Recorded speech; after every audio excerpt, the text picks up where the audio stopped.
Patricio Zapato Larraín, abogado, y él es profesor de Derecho Constitucional de la Facultad de Derecho de la Universidad Católica de Chile. Muchas gracias.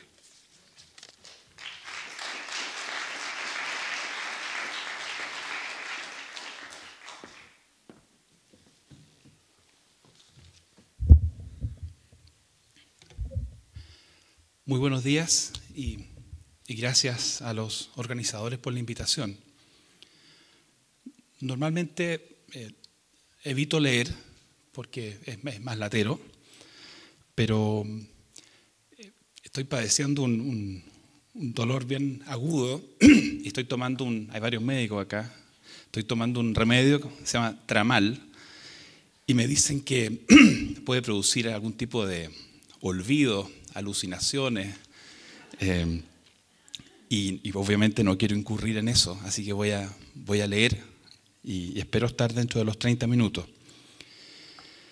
La ponencia del doctor Beckett ha tocado en forma espectacular los aspectos médicos y científicos. Yo voy a tratar de contribuir con los aspectos jurídicos sin entrar en excesivo tecnicismo, porque entiendo que es un público de ciudadanos educados e informados, pero no es una clase de derecho constitucional. Cuestiones previas. Yo creo que es bien importante tratar de evitar que se etiquete la posición de defensa del derecho a la vida como una posición que evita el debate, que rehúye el debate o que quiere censurarlo. Y en ese sentido, manifestar de entrada la disposición a ofrecer argumentos, la disposición a escuchar, con todo el respeto que uno pueda escuchar al otro. Me parece importante.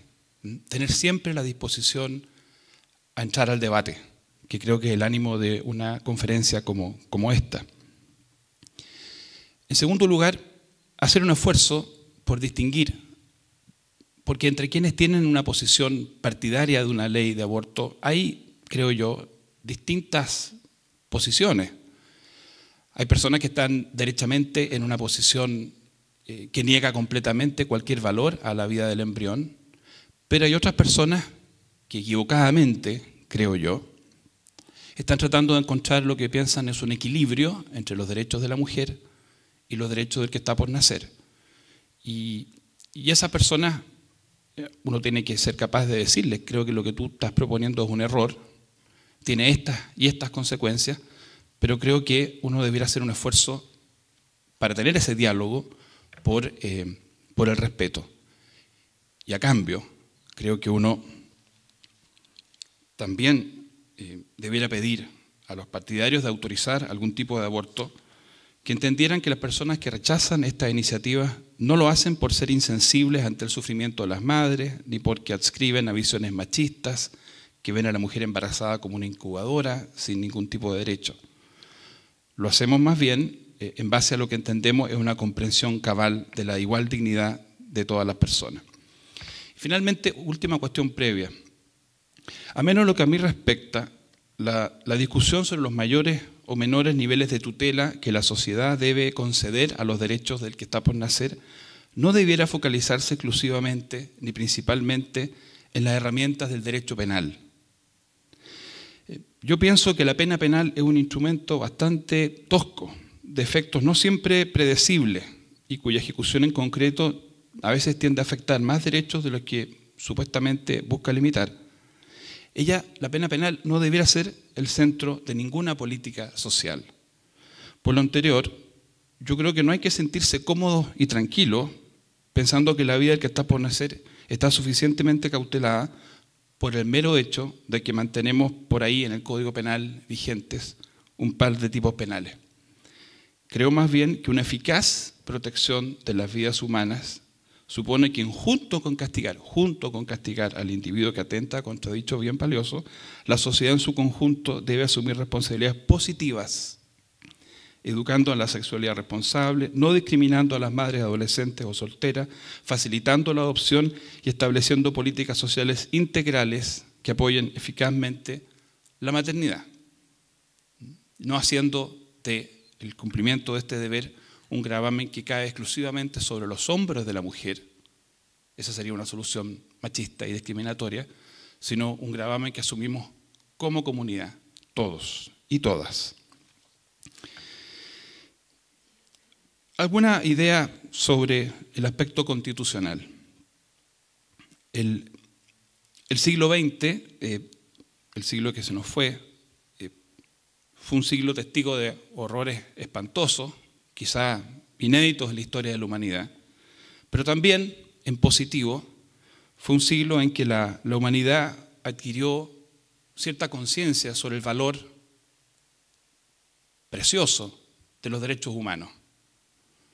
Probablemente justo como reacción ante los horrores de los hornos, de las masacres, de las purgas, del genocidio, una conciencia renovada del valor de los derechos humanos.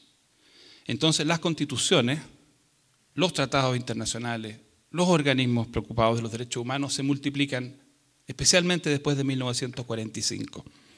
Y eso, creo yo, es algo que debe ser saludado y debe ser valorado. Desgraciadamente, a veces lo que uno observa es una cierta incoherencia o inconsistencia o un doble estándar. Personas que defienden o dicen defender los derechos humanos lo hacen respecto de ciertos derechos humanos, respecto de ciertas circunstancias, en ciertos casos. Y en ese sentido creo que más que andar apuntando con el dedo a los que no son consecuentes, creo que es bien importante que uno parta por hacer un ejercicio interno de reflexión. Si hemos internalizado suficientemente qué significa el valor de la dignidad de la persona humana y de los derechos humanos. Y significa que nunca existe una causa, un fin, un propósito que pueda justificar la muerte deliberada de una persona indefensa, una persona inocente, una persona que no nos está agrediendo. Eso significa que nunca se justifica la muerte de un prisionero en una guerra, nunca se justifica la tortura, nunca se justifica desaparecer personas, y no importa cuál sea la causa. Nosotros vamos a estarle diciendo a una persona que su drama y su tragedia espantosa no justifica matar a un inocente.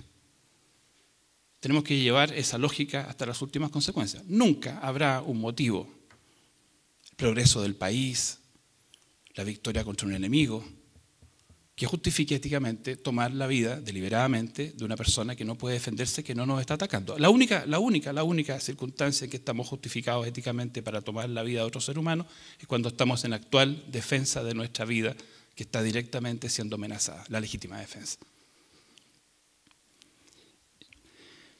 Mi primera aproximación al tema del que está por nacer fue en 1988. En 1988 escribí Persona y embrión humano, que lo publicó la revista chilena de Derecho.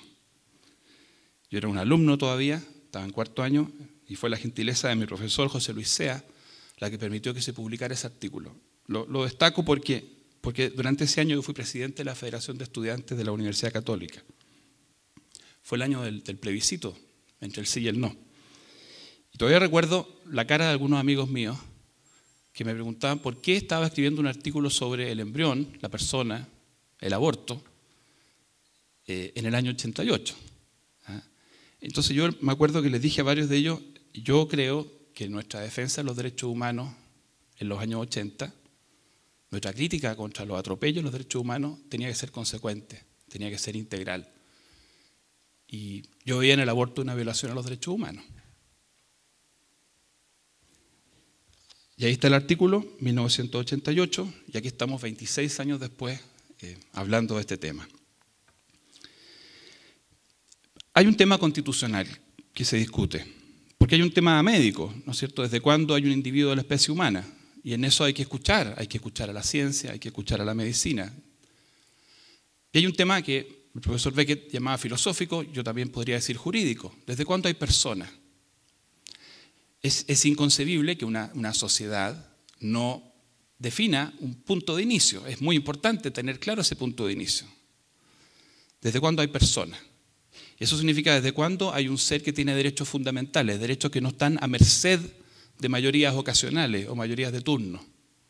Algunos autores dicen que el terreno de la persona es un coto vedado, un espacio al que no puede entrar cualquiera. Otros dicen el terreno de lo indecidible, aquello sobre lo cual no se puede decidir tan fácil. ¿Desde cuándo hay persona? Durante muchos siglos, la idea de persona era la idea de máscara. Así surgió en Grecia y en Roma. Persona era la máscara que se ponía el actor. Como ustedes saben, en la Grecia, en la tragedia, en la comedia, los actores eran solo hombres. La máscara servía para que el hombre que actuaba pudiera asumir un rol femenino. Los mismos actores asumían distintos roles. La máscara era lo que veía el público en el teatro. Entonces estaba el ser humano y estaba la máscara.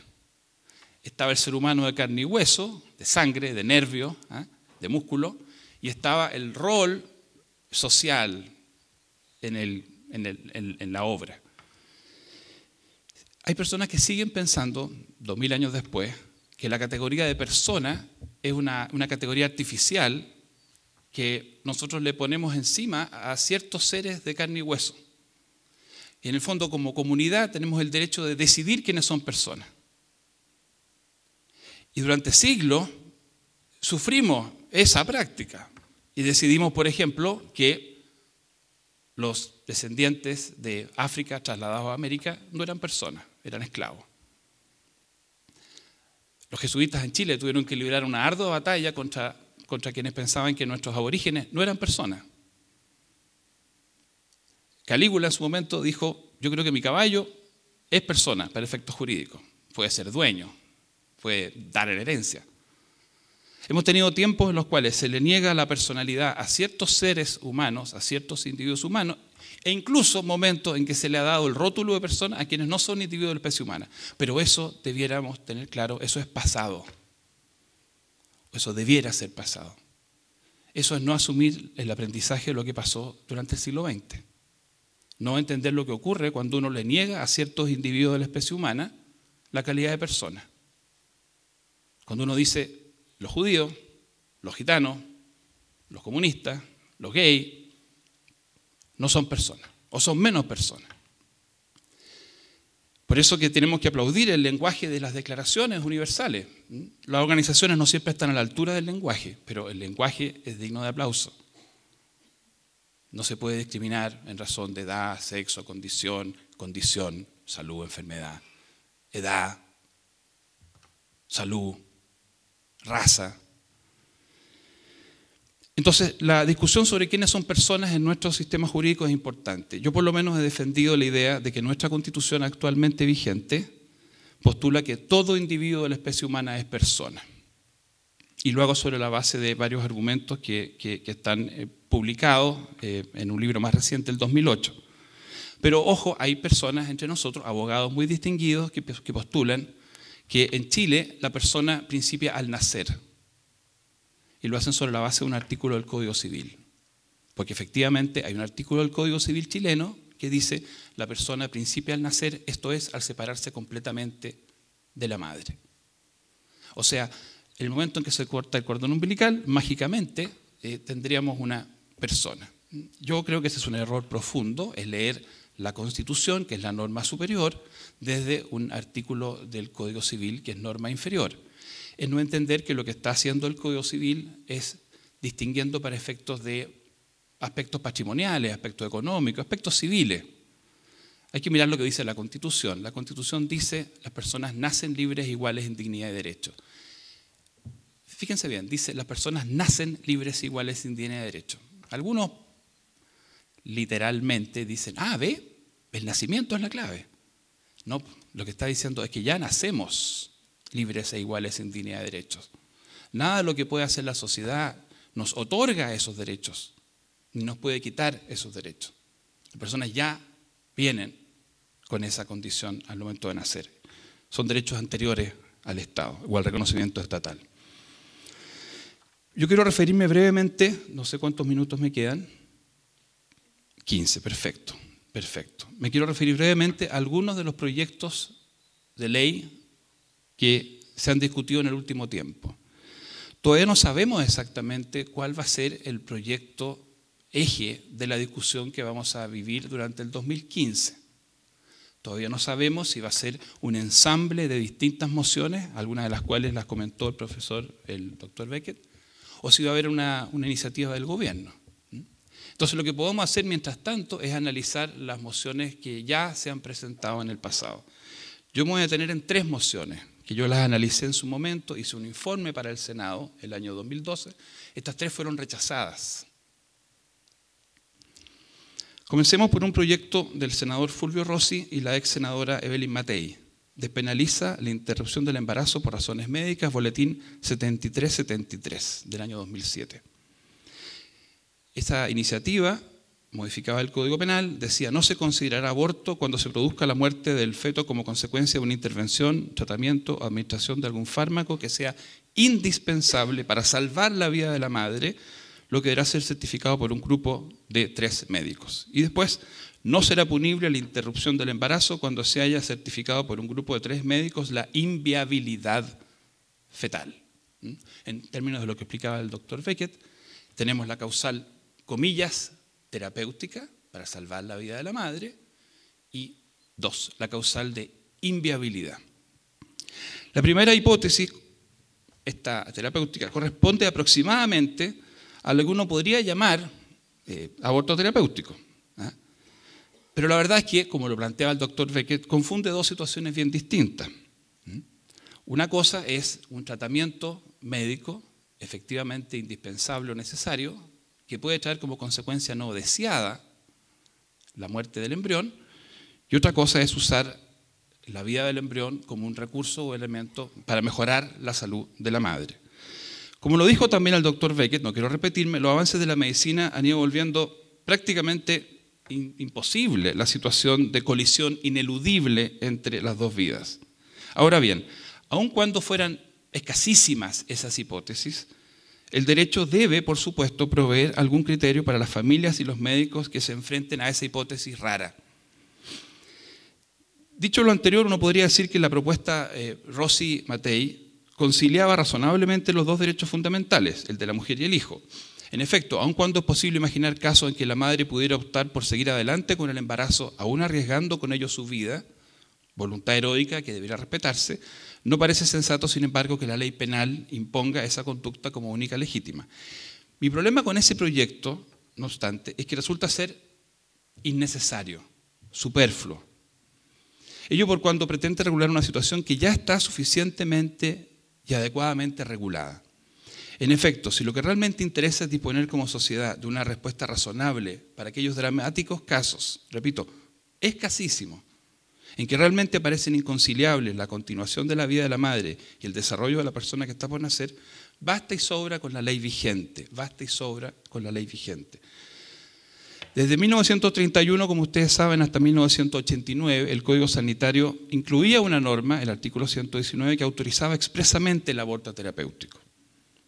La doctrina penal consideraba esa disposición como una forma de estado de necesidad exculpante. Se entendía que en esos casos el doctor que actuaba como actuaba, la mamá que decidía como decidía, se encontraba en un estado de necesidad tan agudo, tan justificado, que eso le exculpaba del castigo penal. ¿Qué ha pasado en los últimos 20 años? En lo personal debo señalar, desde que se eliminó esa norma, ya no existe esa norma. Entonces alguien podría pensar, si esa norma era necesaria, en estos 20 años tiene que haber ocurrido que mucha gente haya sido condenada. No conozco de una sola causa judicial, en que se haya dictado sentencia condenatoria por un caso de verdadero aborto terapéutico. La razón sería muy simple: un tribunal que así fallara estaría incurriendo en una grave denegación de justicia. La verdad es que los casos reales de conflicto de vida entre madres e hijos han estado cubiertos desde siempre, desde que hay Código Penal en Chile, por la figura legal de la no exigibilidad de otra conducta. Artículo 10, número 9 de nuestro Código Penal. Nuestro Código Penal ha tenido siempre, desde el año 1875, una figura que dice que no se te va a castigar cuando no se te puede exigir otra conducta. A la persona no la castigan por no ser héroe. Esa es una causal de inexigibilidad que está en nuestro Código Penal. No es óptima como solución, porque esta causal opera una vez que se ha acreditado la responsabilidad, la voluntariedad, y solo actúa a nivel del cumplimiento de la pena, pero permite resolver todas las hipótesis imaginables. Ahora, es posible que haya habido condenas que no han sido debidamente registradas por la literatura. Podrían haber jueces que no aplican esto, que no saben hacerlo. He escuchado de casos en que no habiendo condena definitiva, sí se habría producido procesamiento. He escuchado esos casos, no me constan. Lo interesante, y que los partidarios del aborto terapéutico parecen ignorar, es que durante el año 2010 se aprobó una reforma legal que se hace cargo de las inquietudes razonables que podrían estar detrás de la ley de aborto terapéutico. En efecto, la ley 20.480 de diciembre del 2010, que es la que tipifica el femicidio, ¿no es cierto? Desde el 2010 nosotros tipificamos el femicidio. Amplía además significativamente el estado de necesidad como causal de justificación. Después que se eliminó el artículo 119 del Código Sanitario, lo que había, repito lo que dije antes, era esta causal de no exigibilidad a otra conducta. Desde el 2010 existe un estado de necesidad reforzado, que no solamente incluye los temas en que yo defiendo la propiedad, sino que también la vida. Este es el número 11 del artículo 10. Si hasta ahora el estado de necesidad solo operaba en aquellos casos en que se sacrificaba la propiedad o la inviolabilidad de la morada para proteger la vida o la integridad física, ahora queda redactado en términos de incluir también la vida o la salud de otra persona, dentro de un contexto bastante exigente y riguroso. O sea, quiero repetir esta idea.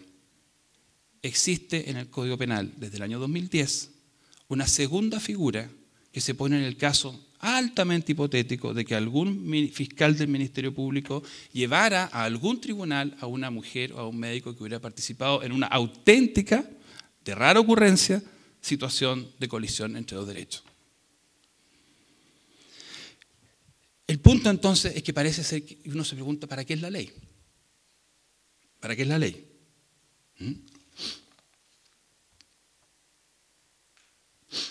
Alguien podría decir, bueno, pero lo que abunda no daña. Coloquemos por encima de todas estas respuestas que hoy día existen una respuesta mejor, por si hubiera algún caso. Hay una profesora, amiga mía, que cita dictámenes de la Corte Europea de Derechos Humanos, que ha dicho que basta con que pueda producirse en un solo lugar del territorio una confusión y alguna mujer pueda ser llevada a la justicia por un tipo de aborto terapéutico para que se violen los derechos humanos. Por eso dicen hay que tener una ley más clara. Mi opinión en este punto es que ese sería un profundo error. La mayoría de quienes dicen defender esta solución, en mi opinión, confunden dos planos. El plano de la justicia general y el plano de la equidad. Quiero citar a Aristóteles para hacer esta reflexión. Esto lo dijo hace 2.400 años. Es para distinguir lo equitativo de lo justo. Lo que crea el problema es que lo equitativo es lo justo, pero no lo legalmente justo, no lo generalmente justo, sino que lo equitativo es una corrección de la justicia legal. La razón de este problema es que la ley siempre es universal, pero existen casos respecto a los cuales no se puede formular un juicio universal que sea correcto. En esos casos entonces, en los que resulta necesario hablar universalmente, pero eso produce un problema de justicia, la ley actúa desde el caso usual, es la manera de que tiene que actuar. No deja entonces de estar en lo correcto, entonces, que el problema estaría ahí, no en la ley, sino en el caso. Y aquí concluye. Por eso, la equidad es justa y mejor que un tipo de justicia. No mejor que la justicia absoluta, pero sí mejor que el error que resulta de absolutizar la declaración. Voy a explicar después, es un poco enredado Aristóteles, pero esto es la razón por la cual no todas las cosas se regulan por ley. Esta es la razón por la cual no todas las cosas se regulan por ley. De esta manera, cuando se trata de cosas respecto a las cuales es imposible aplicar una ley, es necesario una sentencia. Dicho en otras palabras, ahora ya no habla Aristóteles, el ordenamiento jurídico debe estar en condiciones siempre de dar respuesta equitativa a las personas que les toque enfrentarse circunstancialmente a un caso peculiar, por improbable que sea. Pero lo anterior no quita que sea innecesario o inconveniente modelar la ley a imagen y a semejanza de los casos especialísimos. Me explico. La ley es general y está pensando en el 99,9% de los casos. Para el caso extraño, único, especial, la ley, más que dar ella una respuesta, tiene que establecer una oportunidad para que el juez haga el aterrizaje de la equidad, que son justamente las causales de no exigibilidad de otra conducta, el estado de necesidad. ¿Cuál es el problema cuando uno incorpora el caso especialísimo en la regla general? Que uno lo que hace es abrir la puerta inmediatamente a que dejen de abordarse con la ley los casos especialísimos. Y podrá tener una intención creíble, podrá haber buena fe del que está defendiendo el incorporar esta causal en la ley, pero el efecto y el resultado es irredarguible, es clarísimo. Tenemos una ley de aborto general. Entonces, ahí hay un tema, a mi juicio, de una ley inútil y que además es peligrosa. Voy a saltarme porque me deben quedar como 3 minutos y me voy a ir a la situación de la violación, porque me parece que sobre la inviabilidad el doctor Becker también hizo una espectacular explicación. Voy a la violación. La moción de los senadores Girardi y Ominami, boletín 6591 del año 2011.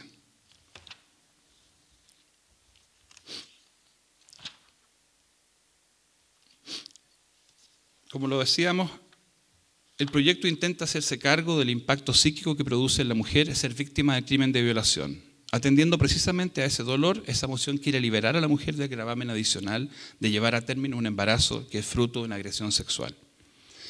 El proyecto no aclara suficientemente, sin embargo, cuál es la naturaleza jurídica de este aborto por violación.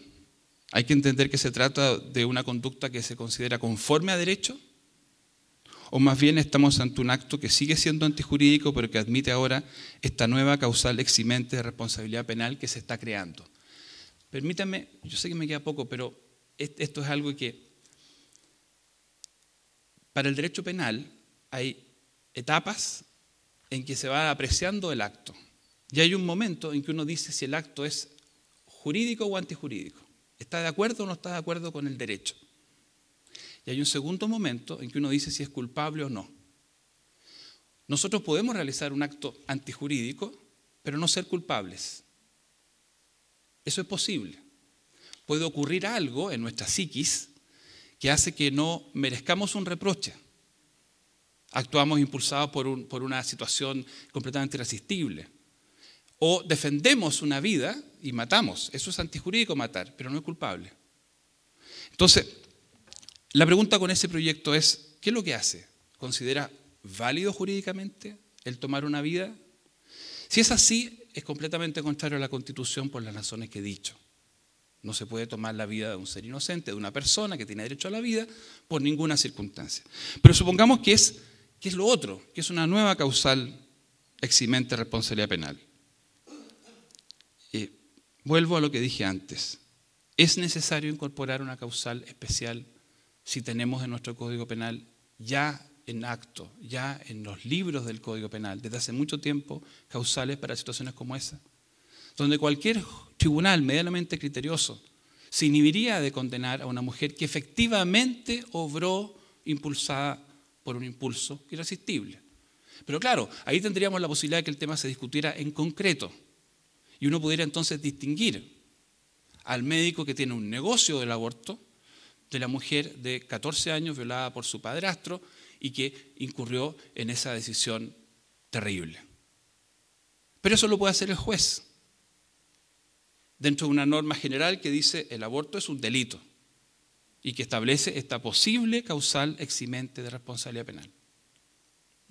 Entonces la pregunta que creo que uno tiene que hacerse es realmente si jurídicamente no es necesario para atender a los problemas sociales que parecen existir, ¿cuál es el impulso? Y yo creo, y me parece que no es una imputación gratuita, yo creo que efectivamente lo que tenemos es un intento por entrar por la ventana a lo que es el objetivo final para la mayoría de los partidarios del aborto, que es el aborto libre, el aborto como derecho de la mujer sin necesidad de expresar causal. Y hay que agradecer que algunas personas partidarias de estos proyectos se han sincerado en el último tiempo y han dicho, en verdad, esto no nos parece suficiente, esto no atiende a lo que es la libertad de la mujer. Es valioso eso porque permite discutir en serio, permite discutir de verdad. Y yo los quiero felicitar finalmente por esta contribución que ustedes hacen. Yo no voy a poder quedarme toda la mañana porque de verdad yo literalmente estuve en cama los últimos 2 días por mi espalda. Pero para mí por lo menos ha valido la pena y espero que para ustedes haya servido de algo. Muchas gracias.